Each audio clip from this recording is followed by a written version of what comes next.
Hello, this is Dr. Grande. Today's question is, can I analyze the life, death, and personality of Norm Macdonald? Just a reminder, I'm not diagnosing anybody in this video, only speculating about what could be happening in a situation like this. If you enjoyed this video, please like it, subscribe to my channel, and consider supporting me on Patreon. I will put the link to Patreon in the description for this video. So first I'll look at the background of Norm Macdonald, then move to my analysis. Norm Macdonald was born in Quebec City, Canada, on October 17, 1959. Both of his parents were teachers and worked on a military base. Norm had one older and one younger brother. Norm started his comedy career in 1985, performing at stand-up clubs in Ottawa. Later, he worked as a writer for the Roseanne television show for one season. Norm married in 1988 and had a son in 1993. His big break came that same year when he joined the cast of Saturday Night Live. In 1984, he hosted the show's longest-running recurring sketch, Weekend Update. He would make jokes about current events using a deadpan style. Norm really didn't spare any celebrities. He targeted all of them pretty well equally. For example, he repeatedly referred to O.J. Simpson as a murderer. Norm was dropped from that segment in 1998 and continued as a regular cast member for a short time before being fired from the show altogether. Norm believed that he was fired because the president of NBC's West Coast division was friends with O.J. Simpson, but later Norm changed his mind and concluded that he was fired because he was insubordinate. Norm starred in a movie called Dirty Work, but NBC canceled his promotional appearances, so they hurt the potential success of that film. He claimed they also made it difficult for him to find work on any competing show. Norm separated from his wife in 1999. He would find various work on movies and television. He voiced a character in 5 Dr. Dolittle movies. In 1999, he starred in 3 seasons of a show titled The Norm Show. In 2000, he was in a very bad movie titled Screwed.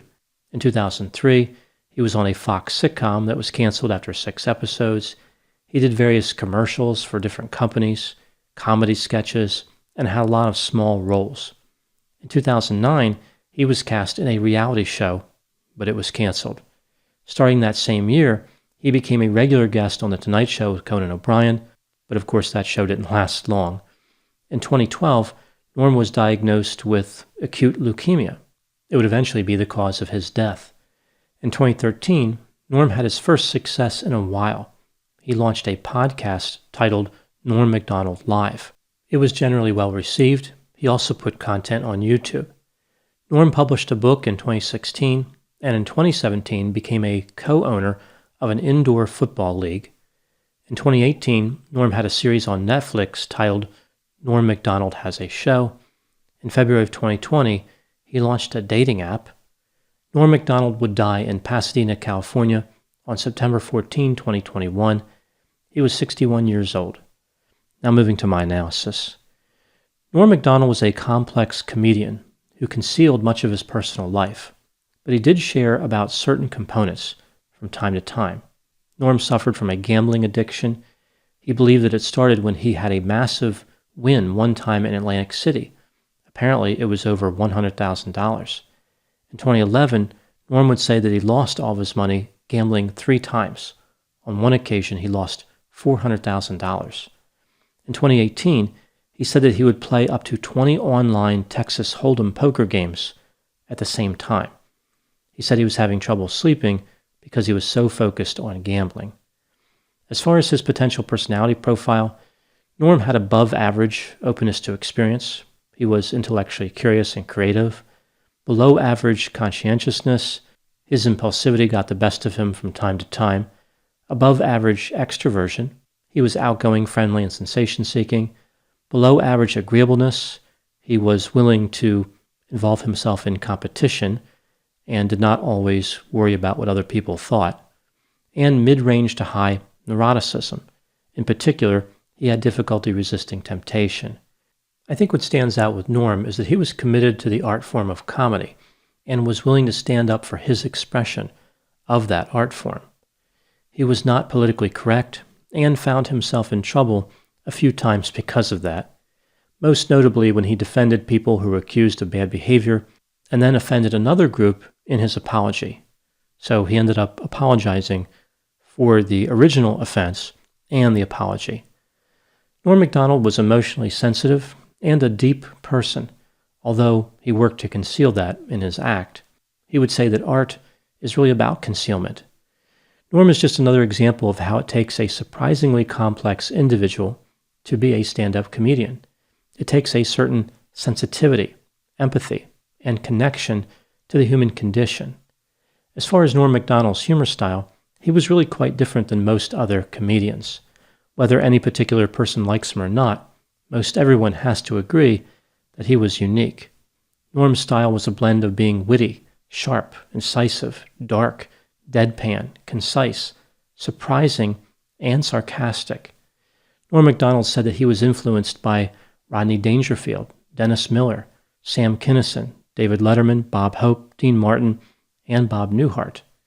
What I find interesting about his greatest influences was how many of them made the best of the delivery, especially Bob Newhart, David Letterman, and Sam Kinison. It wasn't necessarily the content of the joke for them, it was the way they said it. Norm understood how to take an inconsistency that perhaps was not dramatic, intriguing, or startling by itself, and point it out in a way that exposed the inconsistency as funny. He was able to find the humorous side of incongruence. Norm didn't need a lot of good material to make something funny. His humor was based on small differences in the expected tone. Some were barely perceptible, but they were enough to make him humorous. He could extract humor value out of mundane and generally boring events or stories.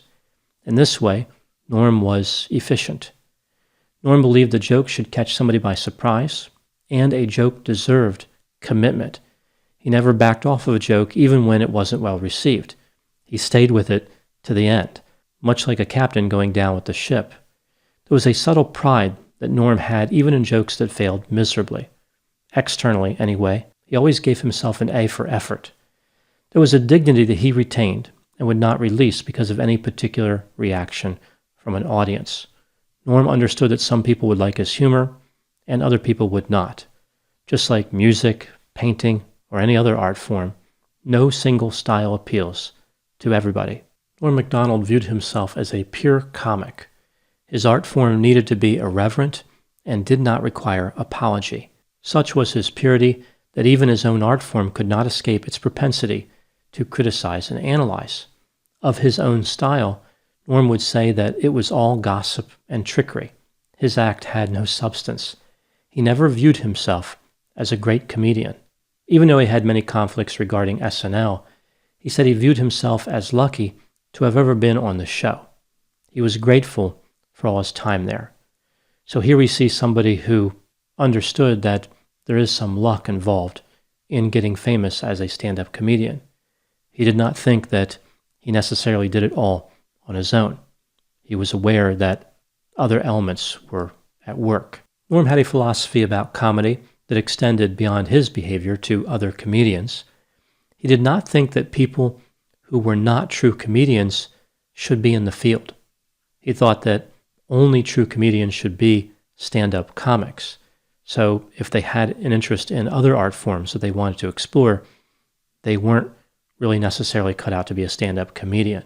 He drew a distinction between dramatic actors and comedians, saying that dramatic actors should stick to acting and comedians should stick to comedy. He didn't believe that overlap was a good idea, even for artists who he respected, like he thought that Steve Martin should have never taken up acting. Norm implied that dramatic actors were liked because they were young and attractive, and that no young, attractive person has ever been funny. Norm Macdonald had respect for the profession of comedy, similar to Rodney Dangerfield and Jerry Seinfeld. He was an advocate for the art form. Norm would often look at other good comedians and say to himself, why aren't these people more famous? He understood the hard work required to succeed at any level in that industry. At the same time, he was a harsh critic of people who wandered into the field without doing their homework and honing their skill. For example, as far as political humor, he felt that comedians who were biased either to the extreme left or extreme right were not funny. they always said the same thing, defending their own point of view. That's not humor. Humor should not be biased toward one particular political ideology. He found the work of Bill Maher to be particularly intolerable. The final area I want to talk about with Norm Macdonald is how bumpy his career was. I think that Norm's level of agreeableness and commitment to comedy were such that the irreverent component was really important to him. He would not let it go as a matter of integrity. This, of course, led to him being fired from SNL. Norm Macdonald had various successes through his career, but some would argue he really did the best on his podcast and with his social media presence, like YouTube. This is where he really seemed to kind of find his true purpose. I think that Norm Macdonald became famous because of the mainstream celebrity machine. He was selected by some television executive to be famous.